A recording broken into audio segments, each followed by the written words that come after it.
session because you sound like shit. But yeah, and then there's like for Lizzie and Black Butler, that was really, really high. So I would have to say the CL, and I'm not gonna do it right now. It's so loud, you guys. I would have to make sure that I can hit that highest note, since that was the highest point of her range. And if I couldn't do it, it was not gonna be a good day. But yeah, other than that, it's kind of just basic vocal warm-ups, and then once I'm there and I look at the cartoon, and like for Sword Art Online, if I heard Bryce, I've kind of figured out where we were supposed to be in the show. I do a vocal warm-up in the car also. I yell at people in traffic. Me too! That gets me ready to go every time. I do that. Screaming at other drivers in LA. And punch the air. I love during fight scenes. You know the fight scenes, you ever do those? just battle efforts. I mean like the battle efforts because it's ridiculous if you're just watching us in the room. I mean, as an actor, sometimes you gotta throw your out the window. I look like an idiot right now, but I'm a firebender and I know all kinds of crazy kung fu. And the mic is on, and they're like, you know, do the fight scene. You know, it's like they'll be like punch, punch, kick, kick. And like, we're in the room, other actors, and we're doing fight sounds. Like, we're Bruce Lee up in here. I'm moving. I'm like punching, kicking. I don't know if it's good form or not, but we going at it, right? Yeah. I gotta know camera in the room because we would look crazy. I can't sit down and do that stuff. No, I can't sit down. I don't sit down during any of my taping. Yeah, I don't either. I mean, there's some people when you record, you're either a stander or a sitter, and then if they know who you are, like you come in the room, it's like your mic is either, you know, standing up or sitting down. I'm a stander. Yeah, I'm a stander. Yeah, I stand. Stand? I stand too. And I look at the people that sit down like, damn, you're this whole session sitting down. But it's so funny to watch them because like they'll be doing this epic scene and they're just sitting there. They're just sitting there. I don't know how they do What's that. coming out of them is insane. Right. Because I think, you know, I didn't come to the game as a voice actor. Like, I act like standing up. Like, I want to do the scene. Like, let's stand up and let's act. Yeah. And then you're sitting down. But, you know, some people are great at it. The only time that I'll ever sit down and record is like if I'm doing an industrial training video type thing, and it's like 6 hours of recording, like straight through, and I'm just reading. Some people are great, man. Like, Grady Lyle just sits down the whole time. Mark Hamill pretty much sits down the whole time. And going off. And I'm looking at him like, what? I can't. No, I And can't I'm stand. standing up. It's so funny watching someone do like a death scene or like huge attacks and just be sitting there and like, what the? You just died. Yeah, so we get into it. We do get into it a little bit. My fighting technique is awesome. There you go. There was one film that I did where they did, it was a prelay, so they were filming me, and they're like, we're gonna animate it based on your facial expressions. I'm like, this is gonna be the ugliest character in history. I'm like fighting and running and doing all these exerts and all that, and no, it's gonna be awkward. They assured me it would be, that she'd be cute and a squirrel. So it'd be awesome. All right, next question. Oh, wow. Y'all are 2 awake. I'm not going to finish my statement. Wait till tomorrow. Oh, jeez. Sunday's war. I know. Do you have any good embarrassing food stories? Uh-oh. Oh, Every day of my life is an embarrassing food story. I know, right?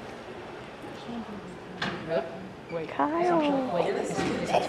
Well, Stop. this is one time that I was sitting, and this is another reason why you don't sit anymore. Hello. It's Sean!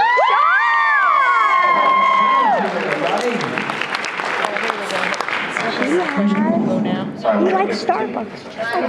I was sitting on a stool in between takes, and you know how everyone says don't lean back on a stool? You seriously should not lean back on a stool. I was like rocking back and forth, and the stool came out from under me, and I hit the floor and a lot of other things on the way down. It wasn't a very long distance, so that was awkward. Pretty awkward. Yeah. one time when we were doing American Dragon, I decided to master cleanse. You know what the master cleanse is? Master cleanse is like liquid for like all these days, and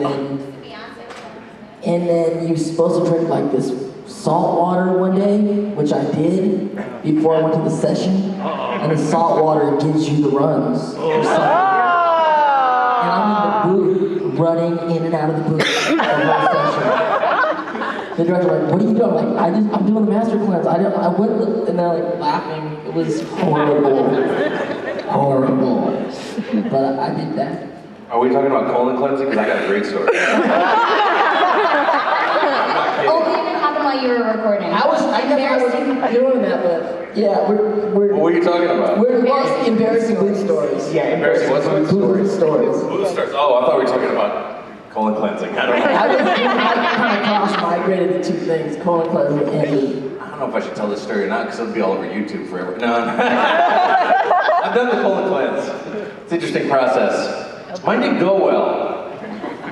Just like nuclear. Lights off. It was interesting. Oh, what booth stories? What kind of booth stories? embarrassing ones. Not embarrassing to me. Maybe embarrassing to Laura Bailey. Oh my God, I know about that And I love her dearly. But I left some farts in the booth for her. They're locking them forever. one. I heard about that. I thought it was funny. Sorry, I'm letting you go. I met Laura Bailey. She's so sweet. So, I don't know if I have any other embarrassing booth stories. I used to sleep in the booth between DBZ sessions because we do 12-hour days. And they go to lunch and I sleep on the booth floor. Yep. Goku up again. I can't think of anything really embarrassing. No, because I don't usually get embarrassed. It's really difficult for me to get embarrassed. Because I just can't do shit. Next question, or whatever we're doing. I'm late. I should shut up. I don't have to tell my embarrassing stories. No, I don't have too many embarrassing stories. I don't get embarrassed too easily. Bryce is invincible. I'm invincible, yes. But I've definitely left some Foley in the booth, if you know what that means. The mic picks up everything, every little tiny noise. So sometimes you gotta rip one, and even if you squeak it out, it still picks it up. The people in the other room are just, it blasts in their ears. They definitely hear it, so. The mic will pick up your stomach just barely rumbling. That's So if you happening. rip it, it's really loud. My stomach rumbles all the time, and everyone's always like, "You hungry, Jeremy?" I'm like, "No, I don't know what's happening. I don't get it." Your stomach's rumbling all the time and you don't know what's happening. All the time. Anybody have any salute? Doctor. All right, we'll go ahead and go next question. Bam. Good morning! Yeah, good morning. Sorry, I was up late. There you go. Yes. All right. Yeah, somebody else. Hello. I have a question. What are some of the difficulties working in the voice acting industry, like that you guys have personally experienced? Eating.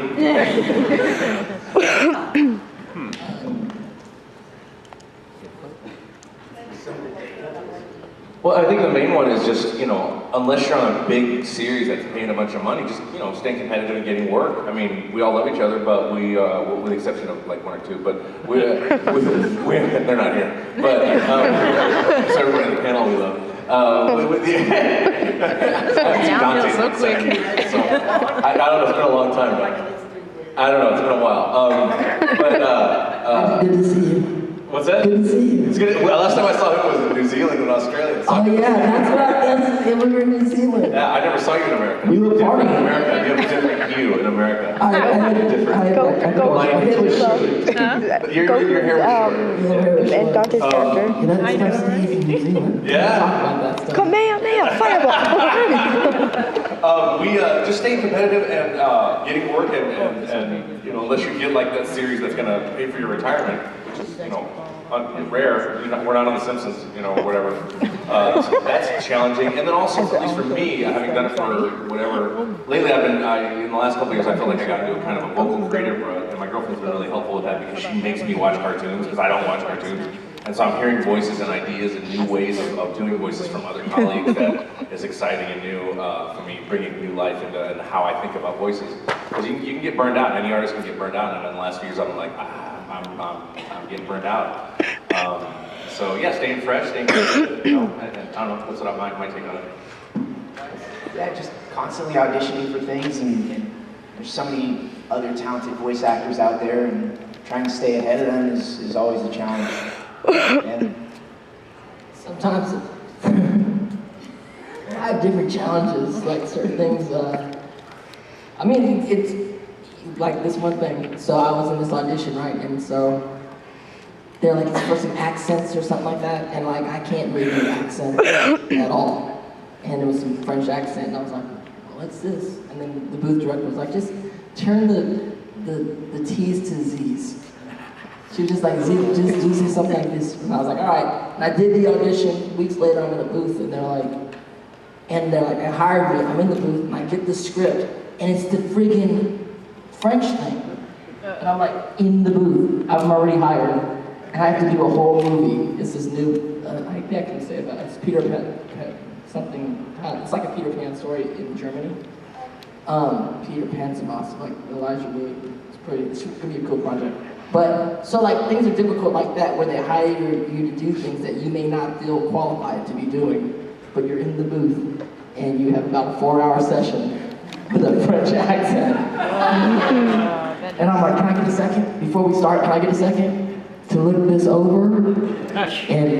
And you just assume the position. There's a lot of times you do things like that, or like different video games, you're doing all these characters, that sometimes, some people are amazing at different characters, and for some of us that's very challenging to change our voices and do multiple characters in a video game with accents. It's kind of can be daunting, but once they hire you, you better pull it out of your ass. you just gotta, once they hire you, God, Dante Bosco for this. You're like, who told you that? They didn't fire you, did they? No. So you did it. You pulled it Oh, out. I did it. I'm French and something coming up. I don't know if I sound French, but I'm French. French enough. But yeah, so you know, sometimes that happens. You get hired to do things. I don't know, Dante. My impression of you, having known you once and then not known you, is you're so cool. I can just see them going, like, the French accent might sound like total shit, and they're like, yeah, but Dante's so cool. Fuck it. It's just like, I just buy it. It sounds like shit, but it's gonna be awesome. Yeah, what kind of French is that? Don't worry about it. Don't worry about it. Don't worry about it. Don't worry about it, director. It doesn't matter. I love the show. I see that's how your auditions go. You go in, and I think you're fantastic at what you do, but it could totally suck. It probably doesn't, but it could. It could half suck sometimes. But I bet you they're just like, yeah, man, Dante, whatever, man. His name's Dante. Yeah, I bet your slate gets it. Dante Bosco. Sometimes I do wonder, you know, we audition a lot when, you know, when you're a voice actor, you go into, like several times a week you go into your agency or wherever and you do a lot of different things. And then half the time you're in the room with all these great voice actors and everyone's doing different takes on the same characters. But I always wonder, like, who's listening to these takes?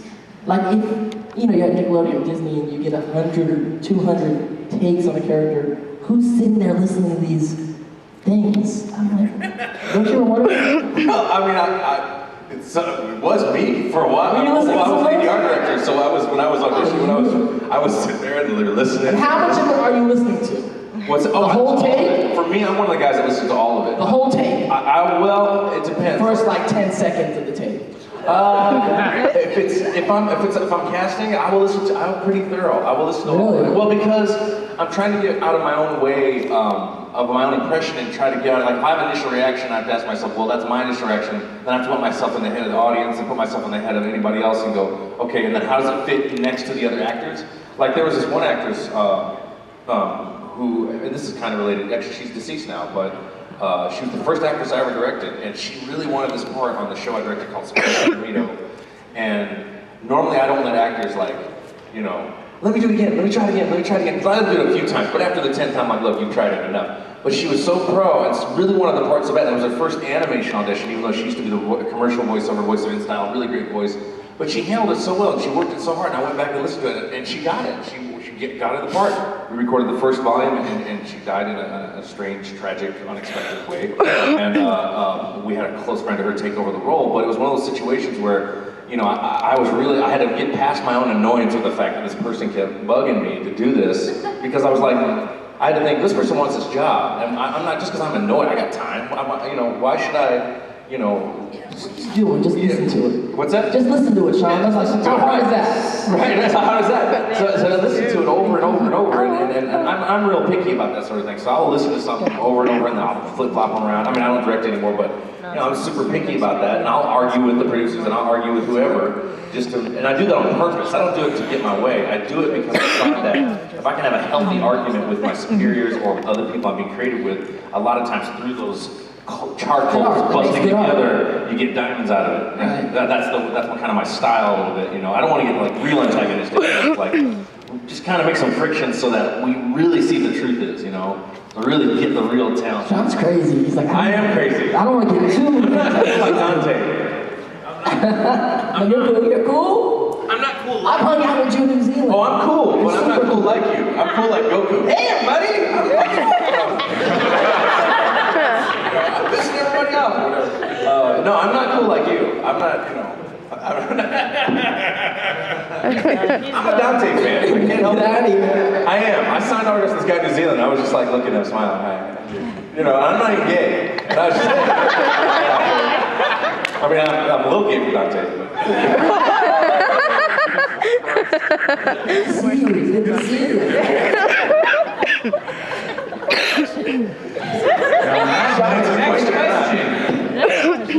They're having a bromance there. I love those two. We asked what one of you were most embarrassing in the booth. What is your weirdest experience at a convention? What's we don't have time. What is the weirdest thing that's ever happened to you at a convention? Weirdest? Yeah. Yep. I'm still new to conventions, so nothing weird has happened to me yet. Don't say that. Jinx it. This con isn't over yet. Exactly. Don't jinx it. Since Bryce said that, please plot for something weird that's happened to Bryce. I'm interested in something weird to happen. I don't know. Maybe No, you're not. I'm still new. Why do I feel like he's finding his own death certificate? Weird stuff can happen. What happened? Like I said, don't jinx it. Don't marry you, or was that Laura? I don't know. Somebody was trying to marry you. I don't know. I can't remember this. You or Laura telling the story about somebody like seriously proposing to where they had to be removed from the convention. Oh, that must have been Laura. Yeah, I had someone, I was with another voice actors and we were walking back to our hotel room after the day's events. Somebody walked by and they just asked, like, are you